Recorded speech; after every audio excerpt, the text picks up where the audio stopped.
and now coming home.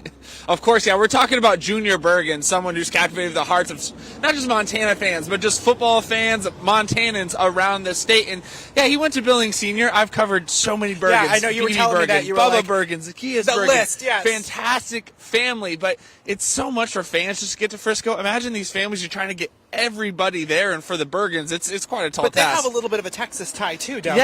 Yes. So Simon Bergen, his father, is from Texas. And you'll hear from him in a minute. He said it was always his dream for his Texas-born family to see his son play one day. So much to talk about because Montana fans have come out in full force. Just being around here this weekend, you can't go anywhere and not find maroon and silver. How do you guys feel about that? Talk to me a little bit about what you want to see on the field. Well, I want to see on the field. You're getting right to the meats. We got a job to do, Spencer. Right I want to see Montana bring that physicality to South Dakota State. That's what the Dakota schools are always known for. They are powerhouses. These big hogs, these big powerhouses. Well, hey, Montana's been to the FCS playoffs more than any other program in the country. This isn't anything new to them either. So I want to see them bring that physicality, that championship mindset. Well, and you look at the Big Sky Conference schedule. It's not an even schedule, meaning that you don't play the same teams every year. The Grizz had a tough schedule down the stretch, and they passed all the tests, including, of course, the Brawl of the Wild when they dominated Montana State. And that was not expected. And you may remember the first week of the season, Montana State played South Dakota State, and they lost on the very final play. It's not like this Jackrabbits team's been blowing out everybody, so don't write off Montana once again. You'll make that mistake, as a lot of people have all year long. Wow. It's the parents. Everyone, you want to talk about parents, they're so proud to see their kids here, and then you talk about the actual guys on the field beaming with joy this weekend as they rally. And a lot of these guys during this title run have become quite famous. Yeah. I mean, in Billings, everyone's talking about the B-Town Brawlers. They got a nickname. Trevin Gradney, Junior Bergen, guys who've been so key in this title run. Well, then you look at it back home, the parents are getting pretty famous too. They're proud of their kids. The streets of Billings. Yeah, they can't go anywhere. Streets of Billings now down here in Texas without someone recognizing their children and everything they've done for the Grizz. Yeah, well, it's kind of funny because I went to pick up some food the other night and I'm paying, and they, and they look at the card and they're like, okay, Gradney, are you related to Trevin Gradney from the Montana Grizz? I'm like, yeah, that's my son.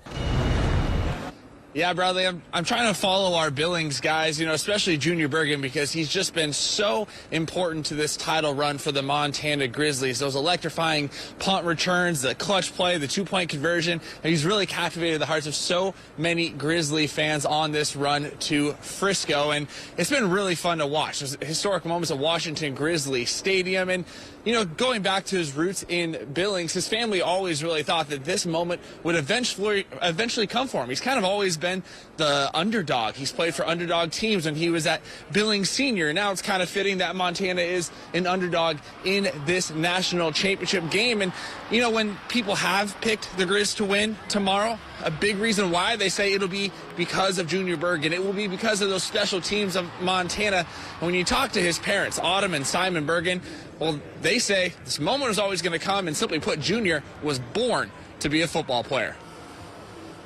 I tell you, after Junior was first born, I was trying to get ready for a football game that weekend myself, and so I'm watching old VSH tapes and watching film and studying, and I had Junior just sitting with me, just holding him in my arms, and I swear he wouldn't blink until I pressed stop or rewind on the film. I mean, he was just glued to the TV screen, and I knew, I was like, man, like, this kid is watching this film, you know what I mean? He's really watching this stuff.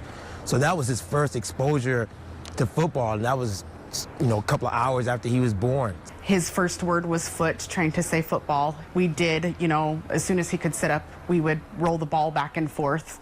And yeah, he just grew to love the sport. He would wear Simon's football helmets and his gear, the spider pads. He would always carry a football bag with him. He would get all of his brothers and cousins to join in. It was very, very fun to watch him grow up and to see now, the passion's just never stopped. And his family has helped fuel that passion. Junior comes from a large family. He's grown up playing multiple sports with his brothers and cousins. We've seen them all go through Billings Senior, all pushing each other to be better.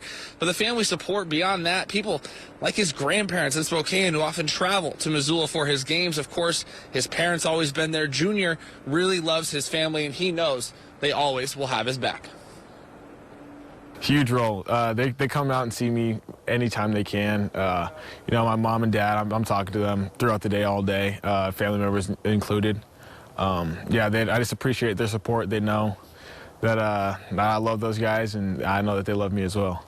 Happened to run into someone who not only was on the team in 2001, but also played for the Cowboys. Yeah, I mean, you go to these events, and the really cool thing about a weekend like this is it's a big reunion. And one of those people we ran into was Corey Proctor, a great former offensive lineman for the Montana Grizzlies. He was on that championship team that beat Furman down in Chattanooga in 2001. He was on the team once again a little bit later in 2004 when they lost in the championship. But he was just looking around, and you could tell he felt like he was back at home in a way. Yep. So happy. He was back at the Mo Club, right, in Missoula. With all where I kind of want to enjoy the game right now. I'm just saying, there's nothing that makes me feel more like Missoula. Yes, the Mo Club. I could use a burger from the Mo Club. But Proctor went on to play 6 years in the NFL. One of those spots that he made, Detroit Lions, Miami Dolphins, but eventually the Dallas Cowboys. Well, he loved Texas so much, he stayed. He's still here in Texas, and now he's so happy to have a little bit of Missoula, a little bit of Montana down here with him for the national championship. This is awesome. It's really cool because I'm connected back to the team all the time. We got a lot of pride in obviously being an alumni there. But we won a national title my freshman year. We lost in the finals my senior year. And so not having a chance to be back and being here, we live here in Texas now, so being able to be back here was like basically Missoula in Texas.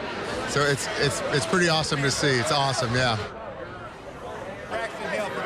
He was just smiling from ear to ear, and he said that his friends always call him when they see the scenery in Montana, and he talked about how everyone's always so jealous, and then he gets jealous again because he's living here in Texas, but it's always great to have a reunion of Grizz greats and fans here. Spencer, let's start with you. What did you see out there this afternoon? Hey, John. Grizzlies title run comes to an end, and what we saw was South Dakota State being that 15-0 now team, back-to-back national champions and winners of 29 straight. But all that said, really, I think the Grizzlies stacked up for a lot of this game. It's one of those games where you just kind of, after the clock hits zero, you take a moment to try to digest it and think that game was just a little bit odd. You look at the stats, and Montana ran over 20 more plays. The time of possession equal. The amount of first downs equal. But yet you find yourself losing by 3 possessions. And on that opening drive, the Jackrabbits went right down. Isaiah Davis ran in for a touchdown, and we fast forward to halftime, and it was 7-3. And if you're a Grizz fan and you said, hey, we're 7-3, that's all we're trailing by to the Jackrabbits, you're probably going to take it, right? Second half, it was just a little bit more of those missed opportunities for Montana. 2 fumbles in the quarter. South Dakota State made him pay with 14 unanswered, and Montana wasn't great at getting playing from behind. They couldn't get that breakout special teams play, and so a hard one to swallow as the Jackrabbits cap off a back-to-back season, 15-0. Montana 13-2 is the way they wrap up the year, still looking for their first national championship since 2001. But the word I keep hearing around this stadium from fans who came down to greet the players after was magical. That's what they kept saying. It was a magical season, and really a lot of people did have their heads up here in Frisco after the Grizzlies fall a little bit short. And I'm sure our partner Bradley will have a little bit more on some of those fan reactions in just a bit. Stay with us a little bit later in sports. We'll break down the highlights you'll hear from. One, the size, of course, that everyone said. You saw it. But for me, what stood out was the way they rallied to the ball and tackled on defense. The #1 scoring defense in the country. You saw why from the first quarter. That 4th and goal from the 1-yard line. Plays that feel like you're going to run into a guy, you're going to get hit, but your momentum will probably take you forward. 3rd and 5s that, 5-yard plays that maybe break out to 20, 25-yard plays. Not with these guys. The way they rallied to the ball and tackled was just really stood out to me, that stood up to the name.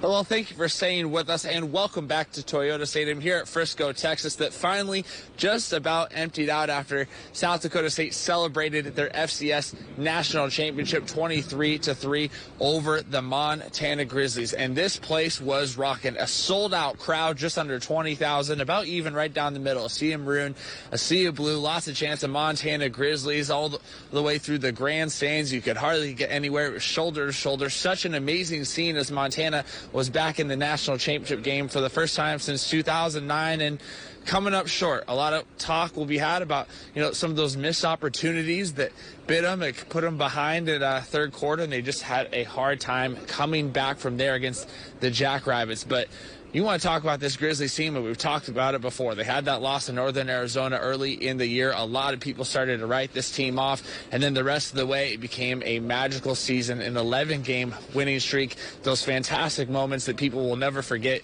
in those wins over Furman and North Dakota State. And when we had a chance to catch up with the coaches, the players afterwards, and they had, emotional, as you would expect, but still appreciative of the wonderful season that they had this year. Just being a Montana kid, this is my dream school. And, you develop so many relationships along the way with these coaches and the guys you play out there with. And it was special senior year for sure. And, I'm just going to miss being a Montana Grizzly. And I'm excited to see what these guys do next year. This place is really special to me. I get emotional talking about it because this place gave me the opportunity that I knew that I wanted, and I'm so grateful for Coach Houck and the rest of the coaches and my teammates for letting me live out my dream, and I'm forever grateful for that. I mentioned this in the locker room. We didn't in 2018, the first year, 5 seasons ago, we didn't look like we do now, physically or in the ability to perform. And this senior class and the guys we've added on, they've won a lot of games, and culminating with this appearance in the national championship game.